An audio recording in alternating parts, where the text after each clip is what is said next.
Hey gang, so it's Sean and my guest today, Jason Tierney from FidgetBoy. This is another one of these interviews where I, a non-awesome person, interview absolutely awesome people who are graciously giving you their free time, just so we can learn a little bit about them, so we can get to know who these people are, these people that we love, their products that we love, or their reviews that we love.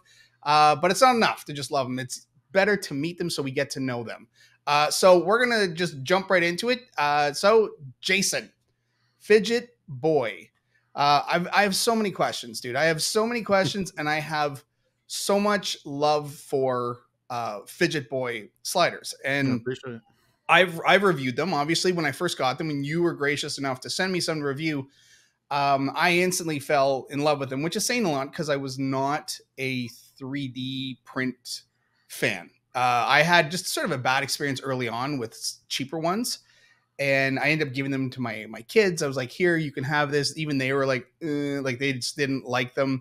So when I got yours in, at first I kind of went in with a bit of hesitation. I wasn't sure, but dude, like the minute I was using them, it was like this is just sort of like a level below using a metal slider. And obviously, with my aesthetic, the Fidget Boy retro styling was just an absolute draw for me. I mean, you might as well have just put my name on them and said, "Hey, Sean, I've made some sliders that you're gonna love." And so I do love that you have sort of a theme to what you do. It's nice to see that. It's great. You've clearly got the most colorful brands, at least as of this interview, that I feel like you've got the most colorful things out there right now. They're not the typical, which are still great, but they're not sort of the usual colors you see, which are kind of like the darker, a little bit, I wouldn't call them high tech, but like shades that you don't see a lot of bright colors, Right. like the ones you use now. So all that to say, just unique, awesome, dialed in. I love using them. Zach is sending mine back. His review just came out on them. He had some interesting things to say about the stuff, and so we can talk about that too, because he seemed to like them. So yeah, I'm actually excited to get them back. So let's just start right from the beginning. So I know that you worked for an agency. You kind of have that creative background in you, but what exactly did you do? Like what's your career history before you got into printing fidgets? So for almost 2 decades now, I've been a designer, a graphic designer. That's where I started and worked my way up to an executive creative director position within an agency. I did the corporate side of things for a while and was at a few different companies there doing that before I went into agency life. And then just agency world consumes you, and It does. you work a lot of hours. You're very very Yep. busy, but Not a lot of sleep. not a lot of sleep. But predominantly there, as I transitioned, continue moving through my career, growing, whatever else, it became more of the brand strategy side of things, coming in and helping brands, whether it's launch a new product, launch a new brand, you know, whatever it might be. I was facilitating those things from a marketing advertising perspective, and inclusive still though, package design, website, you name it. I've dabbled in it. And that's actually when COVID and all that hit. My daughter was coming along. I took a year off after she was born, which we were very, very blessed and fortunate to be able to have that opportunity, of course. But during that time, I started rethinking, what do I want to be, and what am I going for? So I ended up opening my own business for myself, where I just predominantly do contract work. I have clients ranging from the mattress industry, automotive industry, all the way through to different government entities doing work for them. So in what It's capacity? Like, is it on still the creative side though, or is it more brand now or design? it's all still dabbling in both. Okay. It's one of those things where I guess most people would consider me a unicorn of the industry. You know, you name it, I probably can do it, as from, you know, design work to web design to Right. producing illustrations, packages, you know, I can encompass a lot of those things, but also facilitate the brand strategy side, which goes hand in hand. You really can't have one without the other. Otherwise, Yeah. you produced a widget and now what? And that's, you know, many people's case. I produced this thing, now what? I And think we so, came up the same way because that's literally my career is the same. And I'm a partner in an agency. And so I'm a creative director, but I run the video side of the company. yep, But still having worn every hat you can imagine. And in the video community, at least for that side of it, we had a term earlier on. It's not such a nice term now that it's being used, but the term predator, which yeah, was a producer editor. yep, And at the time, it was all cool. We were all like, yeah, we're all predators. And then you're like, oh, fuck, no. New word, new word. But just meaning like we do everything. And so I think then it's no surprise that your brand game with Fidget Boy is so strong. Like that makes thank you. absolute sense then because there's clearly thought that goes behind what you do, and not just in the design of the slider, but the actual look and feel, the themes, the way you're kind of driving the brand. How, like, when did you kind of get into the fidget community before designing and before being like Fidget Boy? How long? Because I know you had mentioned during the fidget chat episode that you and Mel are actually, you've known each other for quite a while, which would tell Yeah, me then obviously it's because you've been in the community. I mean, I only got into the community like December, or yeah. no, maybe a little bit earlier, like in the late fall, I think, um, of like 2022. So when did you kind of get into this? Like when did you start I into want fidget? to say it's probably been a solid 3 years or so that Wow. I've been, yeah. And What drew you it's, to it? I'm, you know, it's one of those things for me. I'm someone who suffers from anxiety issues. They kind of, it's an ebb and flow, I think, which is what a lot of people with anxiety would say. But I've, I always have to have something in my hands. It's like, it's Right. just inevitable. Even, you know, going back to being agency Jason or corporate Jason, it's, you know, still in these rooms and I have to have something in my hands, but hopefully something not loud and clicky that's just annoying Right. everyone in Even the if it's just room. like the But pen thing, right? Just yeah, like yeah, exactly. Something. And so, I can't really recall what the exact first fidget. I know that, you know, the shuffle's been around for quite a while. That was an earlier one. You know how long that thing's been around now. I feel like it kind of intrigued me. So it was. I'd be curious. It's a great question as to which group I first joined, but I mean, it became one of those things where you enter this world you didn't even know they I existed, know. And then and all of a then sudden you find out yeah, there's all these ones. But the funny thing is, then you realize everybody is in the same groups. Like exactly. there's the core that follows every single group. Yep. But was so for you though, was it do you I don't know if you remember, but was it like a slider, a clicker, a spinner? Like what was that entry into going, Oh, oh, there's a yeah, fidget thing. it definitely would have been a slider or something. And then my 99% prediction is it was something from Loudy, just Okay. because they've been around for a while. I mean, I'll look back and think of like some of the oldest fidgets I would have had, and it would have been Loudy. Now, the first thing I ever owned was, I think I sold it to Mel maybe a while back, was there when spinners first came out. There's copper and brass ones on Amazon, and they were the Yeah.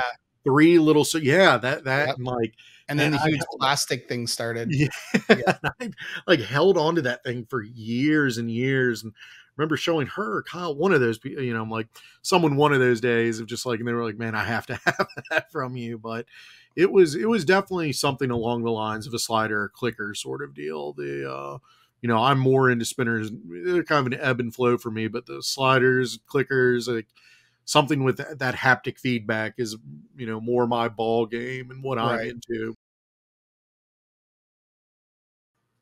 When did you start to kind of use your skills for fidget good? Like when did you realize that was kind of like a natural move?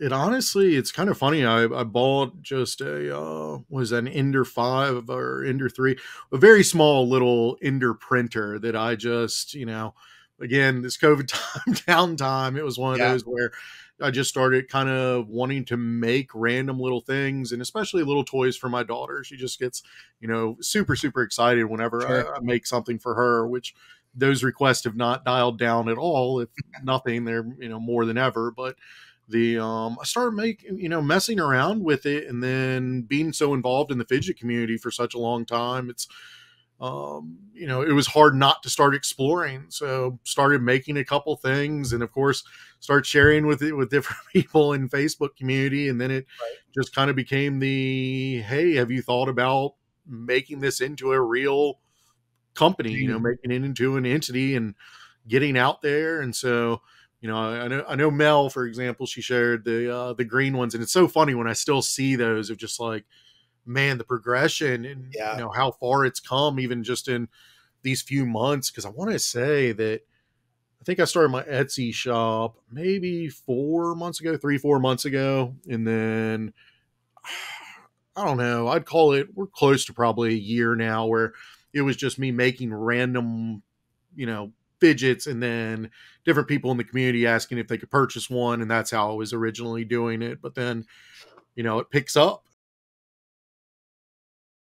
so when you started, okay, so let's go to get to the point where you actually started Fidget Boy and you got the printer and you're like, okay, this is a serious thing now, I'm going to start making this.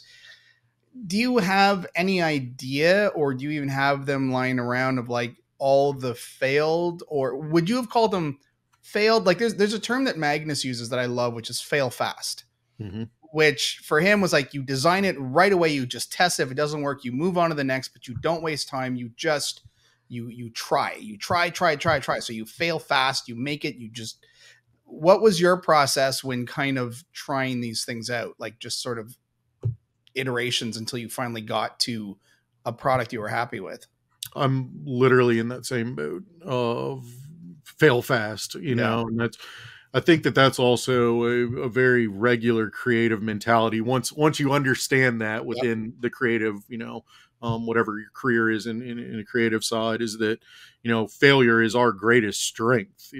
We need to fail all the time, and that's how we end up Yeah. producing the best work that we can produce. So as fast as that printer can print them is as fast as I could fail or succeed, and for me it What were was the what were the iterations? Like, were you, is it magnet strength? Is it texture? Is it slide style? Like, what did you, what were those steps? I'd say twofold in the very beginning, where it was magnets. People are very mistaken of how much harder it actually is to get these things dialed in Okay. than what it will, once you get it and once you start understanding distances and, the materials you're using, things do get easier. But that So initial, like, hey, I'm going to make something that has damn holes in it, put magnets in it and call it a slider, you're about to fail a lot figuring that part of the process out. And then combine that with for 3D side, figuring out what's doable on the 3D printer, as they are not all created equal. The results are never, equal. And then tolerances change constantly. I mean, you could have one filament to the next, and there's micro changes just as far as, how the surfaces feel or how they connect to each other. And especially with the multicolor printing now that I'm doing, like, man, like I have to test print everything, because you can have them to where they bubble out, blow up, whatever else. And obviously the one of the big things, like when you see a Fidget Boy slider, you can tell, like, oh, that's a Fidget Boy, and it's Mhm, because of all the colors. mhm, And I noticed that other designers will try different colors, but they don't, or at least as of yet, I haven't seen a lot of combinations in the way that you use details. So like in the Fidget Boy, where the buttons are a color, the logo's a color, like you manage to work in all of these little colors. mhm. Is that the amount of colors you choose? I'm assuming, is that just because it's a limitation of the printer and the amount of color options you have? Like what dictates the number of colors? Because I would imagine you could just go on forever and start adding all kinds of crazy stuff. You could, I'm not sure how many printers allow it. So the printer that I use is a Bamboo series, and there's an AMS system, and that's what's allowing me to do 4-color prints. The colors, of course, of those prints are my choice by all means. And that's one of the things I guess I should mention. The color choices are made vested towards my brand. It's one of those things where, how do you stand out in a sea of, Right. different fidgets? I'm the brightest one out there, like very literal in the sense of like my color choices. They stand out, and I chose that for a reason. But honestly, I know you can connect different. Sorry, I'm looking at the printer. Connect different AMS systems, and I know there's guys that are out there doing, I think, 8-color, 16-color. I'm not sure like what the limitation is on it, but Yeah, because I um, was wondering about that, if it was like locked in colors, or you could just choose whatever colors you want. yeah. But then if you lock in, like if those are your brand colors, like the blue, the pink, the red and stuff, then you're like, well, okay, I know I'm only ever using these colors. But you do seem to stretch out beyond the 4, like even like with Oh the yeah. Oh turtles yeah. and like with the Yeah. is there a limit to the colors you're going to use? No, I don't think there are. Like for me, that was another thing I really wanted to do and be different, was that I don't want to produce the same thing over and over. Even if it's the same fidget, the difference in color is makes it a different fidget. Right. That's like, there's so many things out there that are that way, and a lot of people, I love the excitement of people wondering what's next. And I get that Yeah. question a whole lot. Like, Yeah. what's the next colorway? And not to disparage them, but it's also kind of one of those, like, if I tell you, does that mean you won't purchase this Right. colorway? So, Right. What's coming next? um, Nothing. Nothing's right. coming. Buy This is them the all right last now. one. Yeah. But I love the vibrant colors. In terms of these companies that now you're I think you're one of the first, at least that I've heard of, that are also kind of doing products for other companies, right? Based on that company's brand and their Mhm. logo and stuff, and of course bringing your style and aesthetic into it. But is that something? For one, did they? I'm assuming they approached you, or maybe you approached them. But then the second part of that question is, do you see yourself doing more of that, like expanding on that?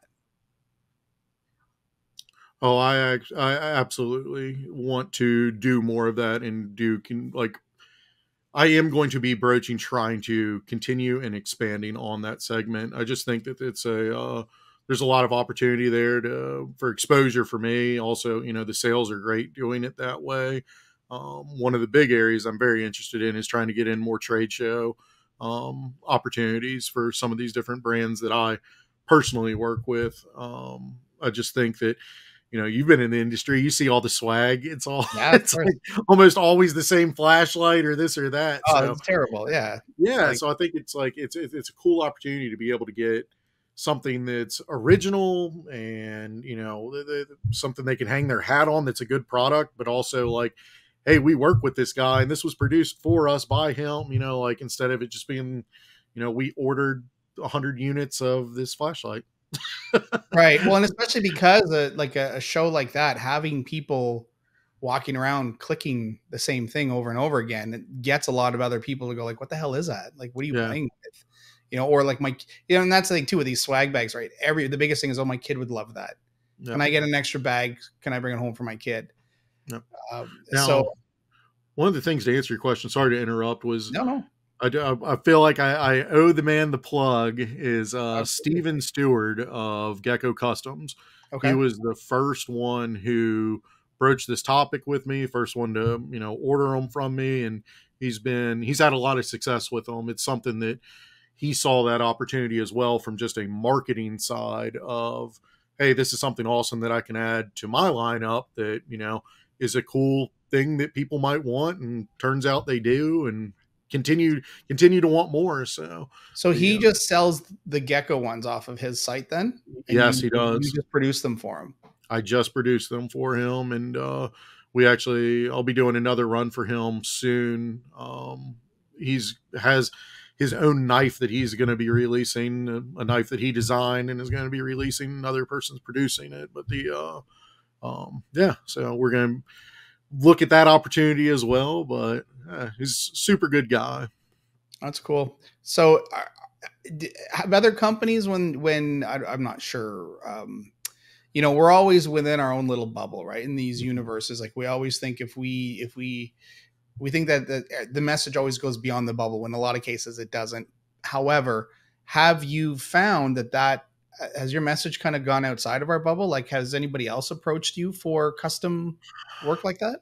That's something like that I really want to try to figure out more of, is because it's a great question. And coming from my background and everything, I'm always looking at those moving pieces where it Yeah, can be the next opportunity of spreading this. And for me, I've had a lot of success of no one else really being involved in the knife community, and that's something else that I'm very big into knives. They have that fidget factor. They're cool. A lot of right. great makers out there. So teaching these guys, or at least explaining to them, of like, look, when you can't flick your knife, have this. Oh yeah.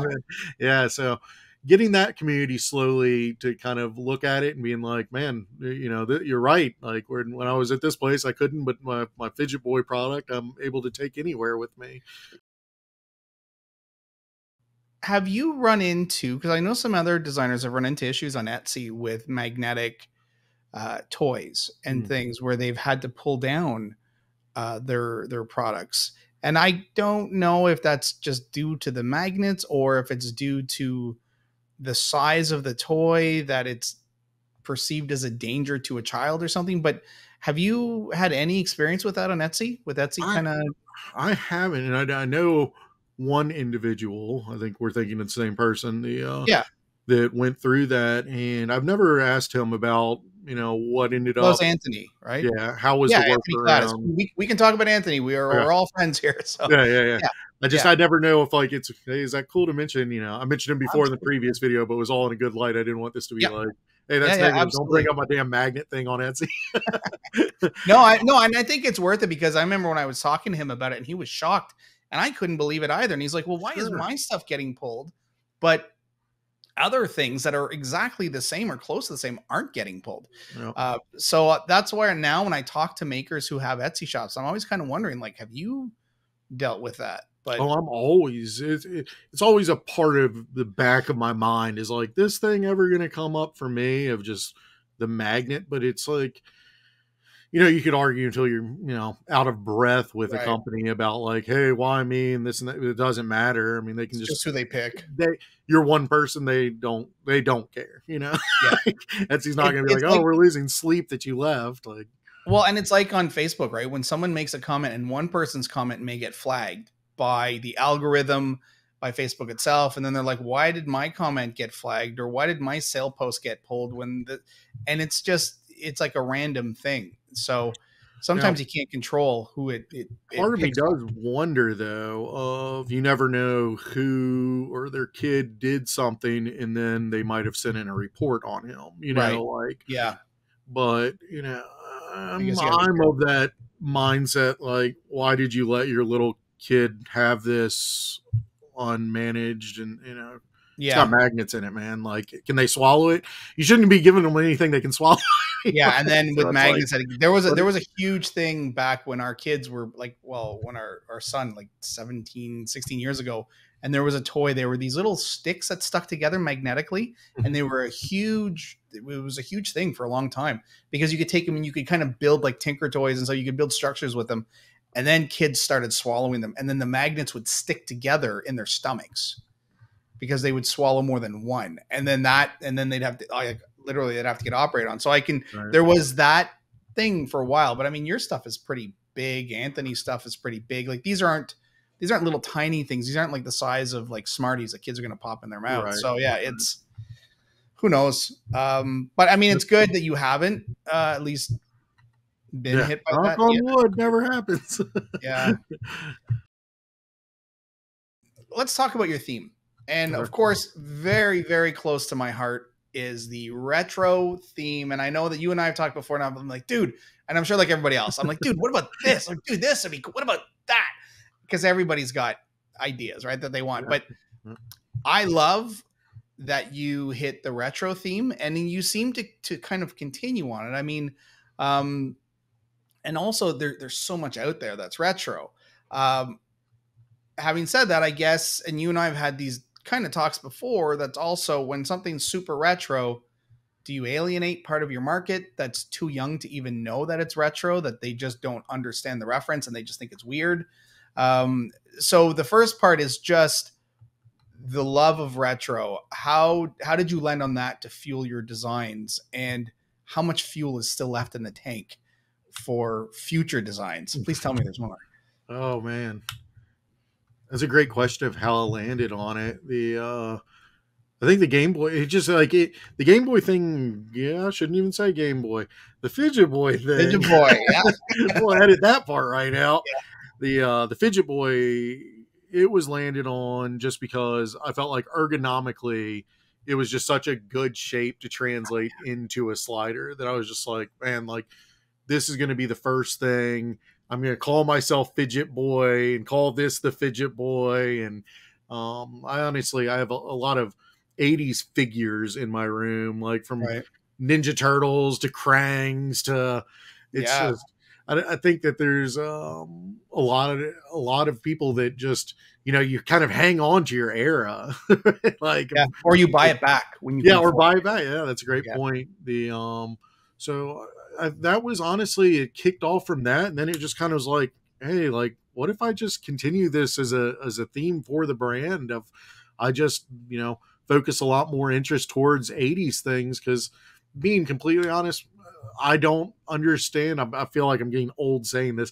I don't understand right now as much as I understand back then. So, well, like I'm 51, and so like I was born in 72, so I kind of grew up through all that. And I'm guessing you and I have to be within 5 years or 6 years of the same age, or I'm 40. So, oh wow, okay, then fuck no. All right, you're like 11 years ago. Yeah. So wow, I mean, so that's great then. Even so yours is a love of almost like a childhood that. Oh yeah. Like mine is I went through it, but like I love the 70s probably the way you love the 80s. Like I was born in 72, so I wasn't aware of the 70s as much as I was growing up through it, but my fondest memories are attached to the 70s. And so I tend to grab a lot of 70s things. And again, like we just said, they're in my room. That's what I buy all the stuff back. So I would imagine that's kind of the same. Would that be the same for you then with the 80s? Yeah, 100%. But I mean, like, you look back on all of it of just like, man, it was so crazy of growing up during that time, of all the commercials for toys and the cartoons during that time, the movies during that time, like it all just resonates and it sinks into you. And it's just such great memories. Playing outside, kids, go outside, stop playing with inside, whatever you're doing. Right. But I mean, and waking up in Saturday morning cartoons, and I miss that so much. I miss giving a shit about that. Right. Yes. It was such a profound experience, and it shaped so many of us to have that. And I wonder if that is kind of a difference too. Like I watch our kids grow up and they have their memories and they have their stuff. And I look at that and I'm like, I can't imagine how that's anywhere close to the memories I will have of the 70s and 80s. And yet my parents probably thought the same way about me in the 80s, going like the 50s, the 60s, you missed out on the best era or whatever. So I get that. But I will watch on YouTube all the time. There's like, you'll see like 3 hours of 80s commercials, and it's insane because at the time when you watch them, you hate commercials, but now I just let them play while I'm working and I literally just stream. And my favorite are Christmas commercials, like 80s, 70s and 80s Christmas commercials are like, I'm a big Christmas guy. And so when I throw those on and it's like these 80s Christmas commercials, like my family hates it. Like they walk into the living room and like, Jesus Christ, turn that off. Like just turn it off, and but I can watch it in here. Like I'll do it while I'm working. But I really do think part of that lends itself so much and maybe influences what you do. Oh yeah, no, the nostalgia thing is because they're also, you almost are creating tactile cartoons, right? right? Like your design style is that bright, cartoony color palette. It's almost like you're bringing a cartoon to the fidget world in a way. Yeah. Like you are by far, I would say the most, and I hope this is a compliment, but the most cartoony of the fidgets Mm-hmm. in the sort of like the 3D printed fidget community. So that's kind of an interesting thing then to think about is how much that probably influences. Just, and I know this is going to nerd out for a minute, but like, what were your favorite cartoons? Oh man, real quick while it's in my head Yep. though, you mentioned the Christmas thing. That's another Yep. part of it. Man, getting the catalogs during Christmas time, dude, that was like maybe the greatest thing ever as a kid. Going through like J.C. Penney and all these different like circling basically every page that the things you I have wanted hunted there. them down on eBay for those Like, catalogs, but they're so good, expensive. man. So good. I know. Then talking about those commercials as well, there's still so much to draw from that. It's crazy. Not just even just in my fidget world, like of even in marketing now. So I play old commercials for my daughter all the time because they'll just something pops up in my head when I'm busy working on FidgetBoy where I'm like, oh man, like I should show her this. So the old Oscar Mayer Wiener song, if you play that right now for her, Oh, she yeah. can sing along to that song. And you're just like, they knew what they were doing and they were doing it very, very well because a market that flooded with everyone has jingles, songs, you know, like how do you stand out in that crowd? You had to be very foot forward on it. I think you have to at least be working at a somewhat decent job to be able to afford to be in the fidget community, Yeah, right? I agree. Because just in terms of cost, like these aren't teenagers that are running out and spending like 200-300 bucks US on a fidget. Like they're just not. So Right. yeah, I can see like mid 20s, late 20s. I'm sure there's always early people like there, and Sure. there's people who have found ways to afford it. But it does make sense to me, to your point, that um, the audience has to, I would think, has to be financially stable or in some way, I'm like at least job at hopeful, least. though. I have made comments a couple times to people of just like, look, like, don't buy this if it means Yeah. like you're not eating tomorrow night. Then like, don't buy this, Yeah, and man. there's Like, the I'll be addiction here. side to everything, right? Like there are going to be people whose credit cards are so exploded and have no room on Which them. is easy though. That's Yeah. super easy, and that's a. I think if like I was going to put a negative connotation on our community, it would be that is that Yeah.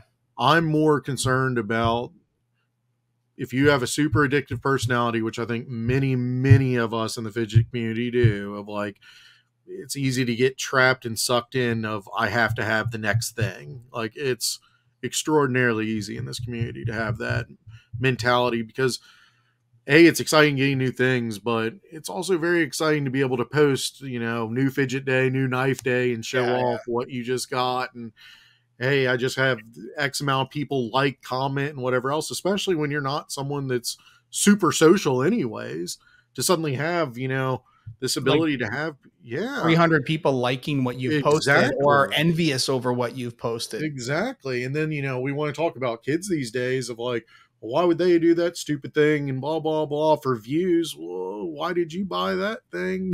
Yeah. So there's kind of a hand in hand, I'm always very hopeful that that's not the case for, my products. Do I think that there's still going to be that? Yeah, of course. But that's anything in the world that's being sold, man. People Oh can, yeah, I think there's always going to be a fringe side to it, right? Like there are most people who buy this stuff legitimately just buy it because they love it and they want yeah, something new.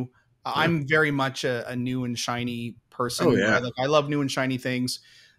So I can see I think the majority of the community are people who are safe in the sense that they're not overspending, they're not pushing themselves out of their comfort zone, they're probably fine.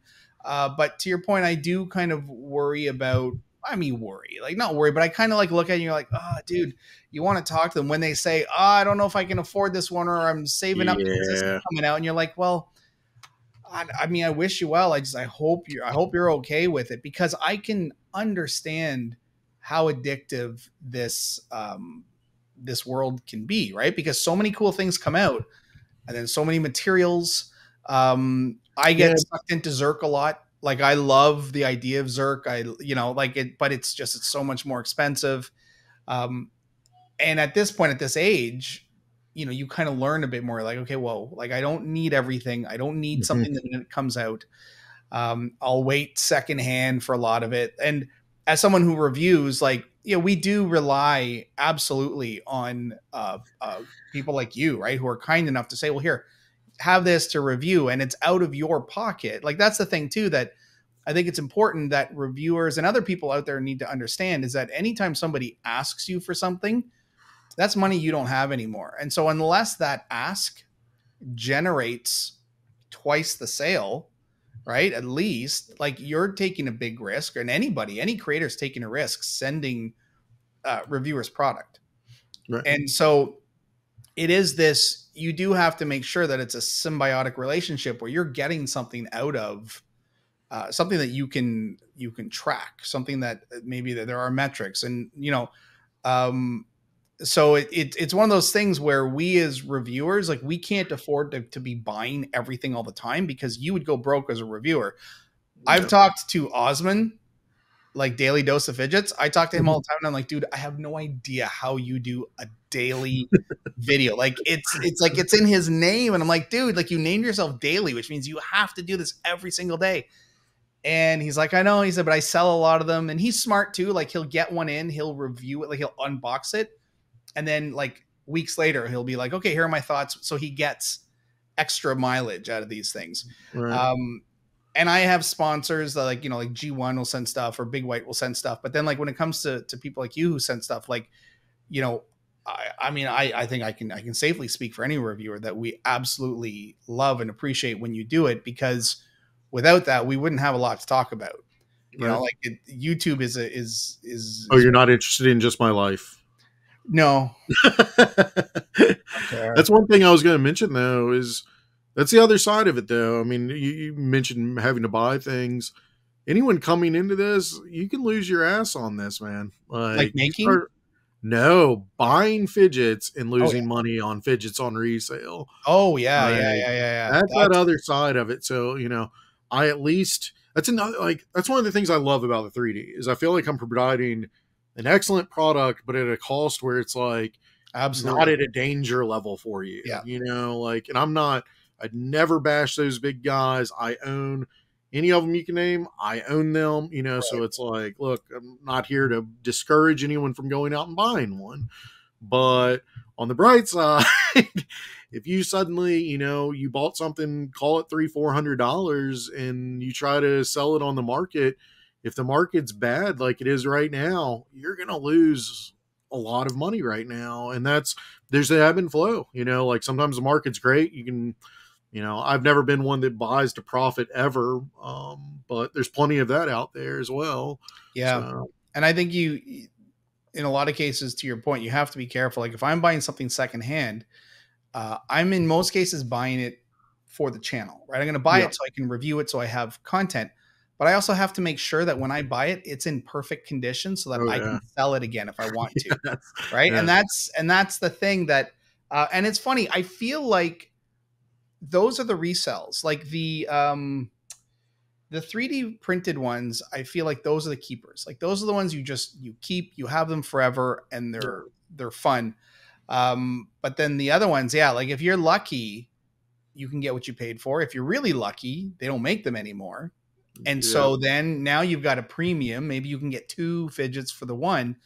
But in a lot of cases, like, you look at things like the shuffle and stuff that just, tanked. Yeah, it did. It really tanked. And it's so surprising. Like, you see them up now for like $150, $130.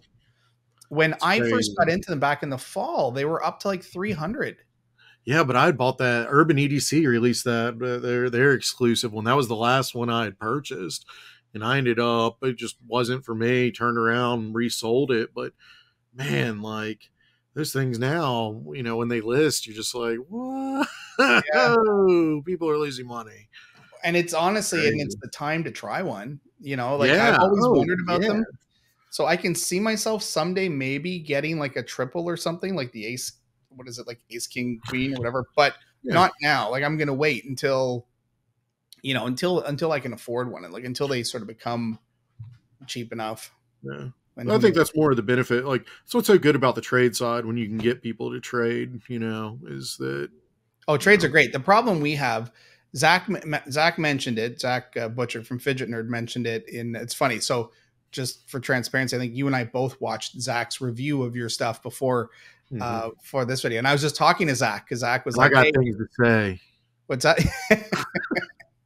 And he was like, because I had borrowed his Beatrix. So he's like, hey, just got the Beatrix in. I'm like, hey, Jason and I are just watching your review before we start this interview. And so he was sort of laughing.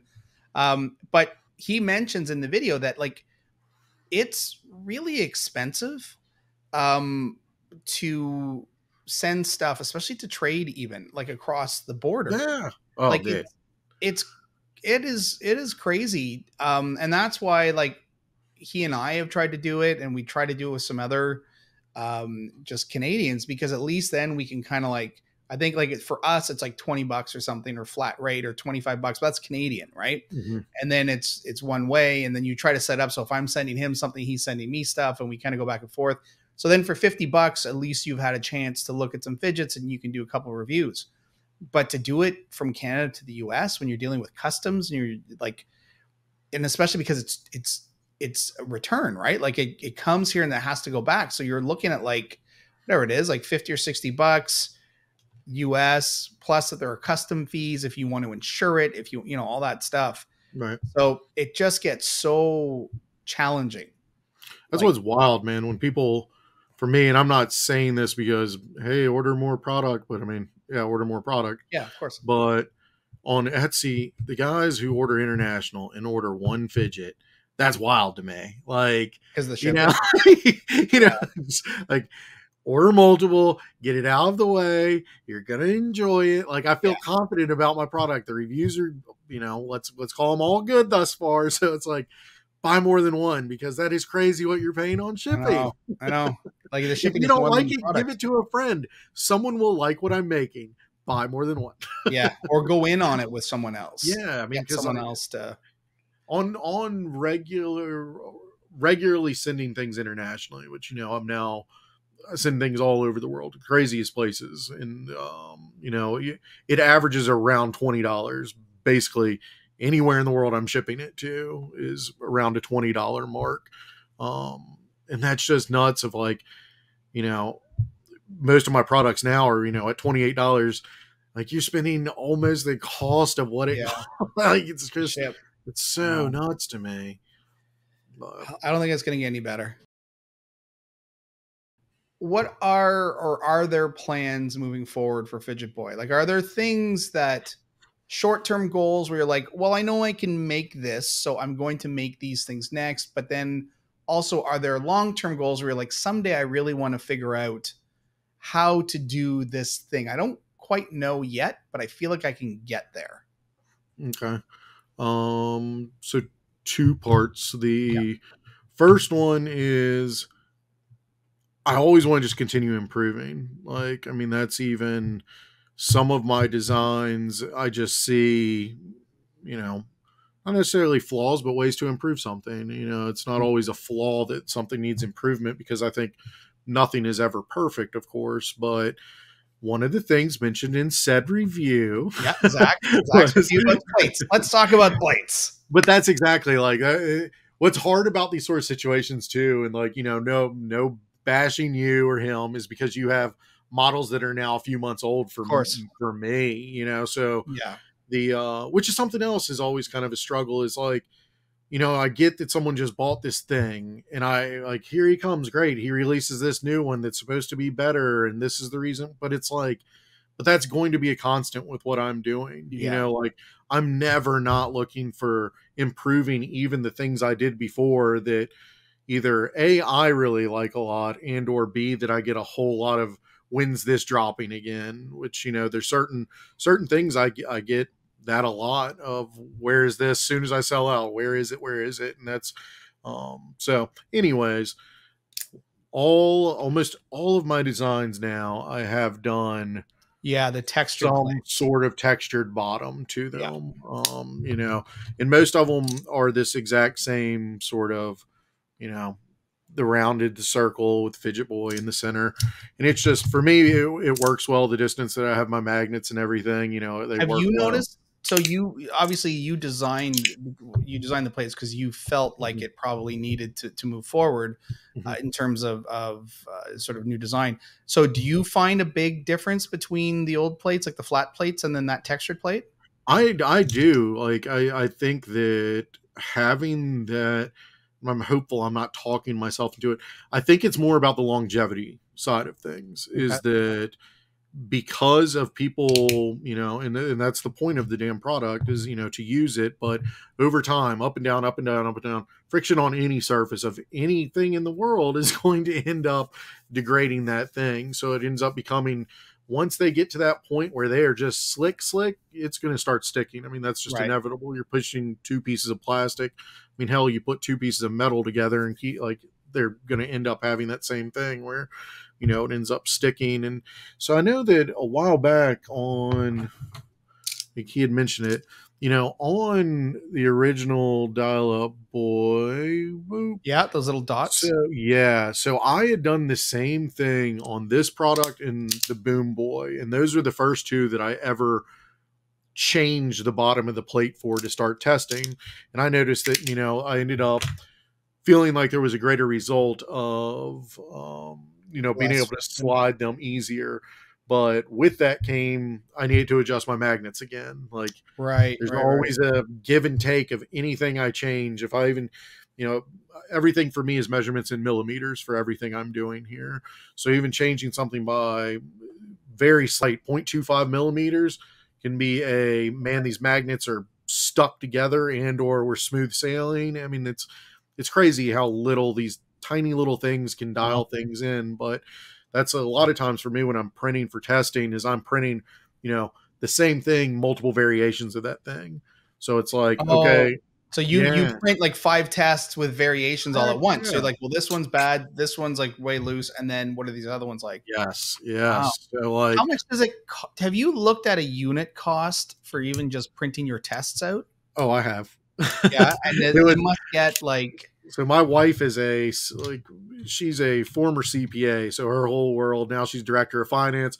Her whole world is numbers. What right? did she harp on me of, like, what are you actually making here? Yeah, yeah, yeah. Like, are you "I'm making making money or fun, babe. I'm yeah? making joy and happiness. Well, Don't that's when, talk." like, I raised my prices a little bit on Etsy because of that, because it was, once I started looking at, like, damn, man, like, between what I pay, because I do not buy cheap magnets. I premium magnets on things. I Right. don't buy cheap filament. Everyone can label that whatever they want to label it, but like I am buying good, nice premium filaments. I'm not looking for the cheapest $16 filament. I'm on that $30, Right. Quality. kilo filament. So the but yeah, I ended up, like, once I started putting all that together, and then on Etsy side, like, all the fees, taxes, everything else I get hit with. I also pay a marketing fee on there to let them run ads. So it's like you start adding those, and shipping's baked into that cost. So it's like you start adding all those up and you're like, wait a minute, I'm making like $2. Like, Yeah, like I'm a, worth but it, yeah. yeah, so it's like, and then just design time, just my time, like, if I took the amount of time I did this and was doing what I do in my actual job, like, Yeah, I'd make a lot more money because I get paid a lot more for my actual job, as I should, because I've done it for 20 years. But right. it's like, there's nothing else like this for me, of just like, as a creative, to finally get to own your own thing again. No one tells me anything. And like, I don't mean that I don't welcome the community, like, to tell me what their thoughts are or their suggestions, any of that. Like, I'm always open to it, but it's like, I own this and I'm the only Right. decision maker for this. And it's my creative work. Like, And you damn, could man. stop it tomorrow if you wanted. Yeah, Like, but like, that's such a breath of fresh air after, yeah, absolutely. 20 years, and especially agency life, where it's like, cool, I just had, 40 people tell me what to do I just had my today. scroll ripped out. Yeah, Yeah, that now I was get to go be fun. creative again. Like, yeah, Yeah. Yeah. And that's also like, I love the whole instantaneous, like, be creative right now. You know, like the expectation of that. Like, here's a blank screen. Make yeah, something on make it. something. Like, Make yeah. Why is it not selling? You're like, what the hell is happening in this room? So the so is there like a long term so challenge you'd love to kind of get through to be like, fuck, someday, man, I'd love to figure out how to do this. so I'm kind of in like I'm in a weird headspace with it right now. Like I want to continue improving on what I'm doing. That's, facilitation number one. And that's like with this new one, I am so pleased with it. And, I know people didn't get the boo boo reference for some reason. It's supposed to look like a little band aid, Band-Aid, yeah. which is still a throwback, is, stuck Yeah. on Band Aid. Holy cow, man. Every kid knew that song. But Okay, everybody, go look up "Stuck on Band-Aids" because Band-Aids stuck on. But the big goals, like as this has continued to move, it was honestly in the very beginning, it was just a man, that'd be crazy if I made X amount per month off of this, enough for really just for me to facilitate me making these for fun and enjoyment, but also like, hey, maybe I'll grab a fidget or two from other people, like from the money I make off of it. Right. And then it became this whole like, oh man, like we're really hitting the gas. Now going 100 miles an hour, and now I have to get another printer, but it's those sort of things where you hit these hallmarks, I guess, where now, now what? Like what's that next play? And Right. to your point, it's like, sure, I could shut down right now and just walk away, but it's like, or do I want to grow this, and how do I want to grow this, or do I want to maintain the size I have right now? And for me, I think it's two things that I have in my head. One is there's part of me that's interesting about broaching getting into retail and trying to figure out really doing this of getting into a Target, Walmart, that sort of thing. Okay. Because man, for them to injection mold make these things would be nothing.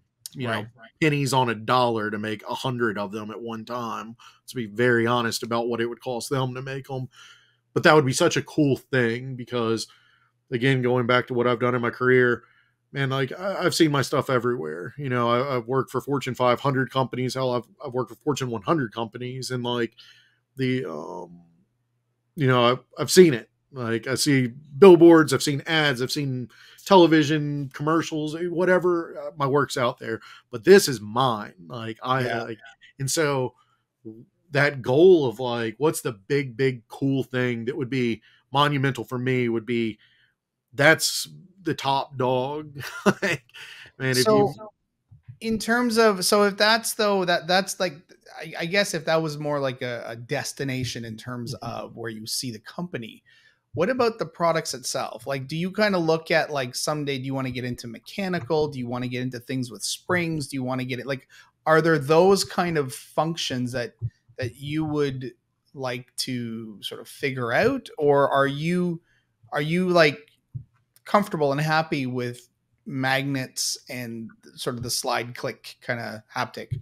Yeah, that was the thing is like, it's been asked before. I mean, that's this whole, hey, I want to make swappable magnets. Like I get it. And I respect the people that, are doing it. I'm not bashing another maker. The reason I never did it, and it's like the way I put mine together, I could make that a reality. I've chose not to because like, I like the organicness of it, if you will, of just like, here's a piece of plastic, here's magnets, like done, and there's something about that of like, I don't have to add this additional hardware and, and I get why people want it. I get, I get it, but for me, it's just not really there. The adding ball bearings and springs is about as far as I've pushed it in my head. And I'm sorry, looking down at them because I have all these different bearings, springs, and everything. So I have like ideas in my head and I want to test them. And if they're good, then good. And I'll share it with the world. But, I'm never going to put out something that I'm not happy with, like, and that I don't think other people would be happy with. That was a tested, like I know people on my channel saw that, like The rattle. one, yeah, that That rattle. immediately made me think of a fishing lure, like the rattlers. Yeah, but there's a bunch of copper beads in here now. Like I printed it, and as I'd mentioned in our previous video about in between the areas, like I might be able to even show you if this is enough light. So in between, see them right there? Oh yeah. Oh yeah, yeah. Yeah. So I have areas in here like this, and on the sides up here, see how it's doing little balls there? Yeah. So I've put balls all the Wow. way like around and inside, but it's like it's not adding enough, in my opinion, to be like, oh man, that's the next crazy Right. big Yeah, it's thing. not a big enough jump to. Yeah, especially for like what I need to charge extra for it and the amount of damn time this bullshit took Yeah, me I can because imagine. so loading these stupid little balls in, I had to like here's my little tweezers, like took these and one by one put the Oh little wow. balls in because Yeah, that's they, not they have cheap. to be so tiny, that's I have these teeny tiny little balls. And is there other ways to do it? Sure, I could put bars, whatever, up, but I didn't get enough out of it to be like, man, I'm gonna Right. continue doing that. Um, but I have a couple other like designs in my head. I shot you that message earlier mentioning just because it was like late night thoughts. It's either in the shower or late at night. Your mind is like, You're hey, like, we what should about do this? this. Yeah. Yeah. And so I have a couple like cool ideas, but it's still like, yeah, it's just incorporation of magnets and just a new way of playing with them. And I think that's where I want to stay though, is can I come up with new things that utilize 3D printing and magnets and it be cool, functional, fun? Like that's where I want to continue my focus, at least for now. Aside from, as I mentioned, the spinner, which I'm excited to try to like go after doing a cool spinner, do a few cool spinners. Yeah, especially like a collaboration would be great. Yeah, and it's cool to like have those sort of things brought up to me of like, we want to do this. Are you interested in being the designer that comes in, be our first designer doing them? So it'd be cool to do that. You know, it'd be cool. It'd be stainless steel fidget boys. If someone ever wants to work with you on that stuff, dude, how holding that in the hand would be so cool. So, and that's the other one is like, I mentioned two parts, one being the retail space and the other is, yeah, do I want to do a metal? Of course. Who the Yeah, hell 3D guy doesn't want to do a damn metal slider? right. You'd be kidding yourself. Is Anthony over the moon right now? Shit, yeah, he is. Like, Yeah. and I get it. Like, and I'm ecstatically happy for him, super proud of him. Like, that's Just for those who don't know, Anthony Cladis from Cladis 3D is collaborating with Magnus. So he's got the Coral, the Verx Coral, I think, that yeah. Magnus is doing in metal, in all three metals. So yeah, I would They think look that. fantastic. Yeah, yeah. And so They I, look I like, would imagine that's kind of the dream of any 3D uh, yeah. printer guy, right? It's to say like, man, someday, like, what if Yeah, this thing, Magnus is the guy with the jet skis, and Anthony gets to ride them, man. Like yeah, that's where you want to be. But there's a guy I'm actually working with now, an excellent gentleman, who I'm working with just on some random projects I had in my head that he's going to take on, and I'll end up posting them once I get them from him. But he does metal as well as woodworking. This guy John Beal, great guy, and super super talented, man, like incredibly talented. But I think I'm gonna like him and I have talked a little bit about trying to do a slider. He's interested in trying to do it, oh, cool. and so I'm kind of like, let's do it. Let's take the shot because that's what he works in is predominantly in aluminum, steel. Those not going into titanium, zirc, and all that. So it's Right. like one thing I like about it though is I mean you can still get the weight there, and you can still offer a product that could be exceptionally good as well as more affordable than going. I mean, you get it, stainless steel versus titanium and damn zirc. I mean, Absolutely. costs, yeah. So the yeah,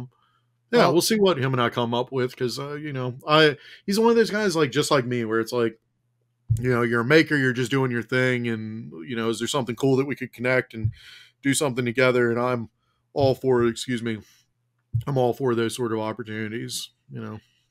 I think that's actually an amazing cliffhanger end. to where we're at for the interview. I mean, we're at an hour and 15 minutes, which doesn't feel like it. No. Uh, I mean, good conversations never do. But let's end it on that, because this is who knows the future of FidgetBoy. Are we going to see metal? Are we going to see springs and balls? Who knows? But this has been amazing. Again, I know that this was sort of in between stuff you were doing today, and this was a last minute thing where I just reached out to you from the car.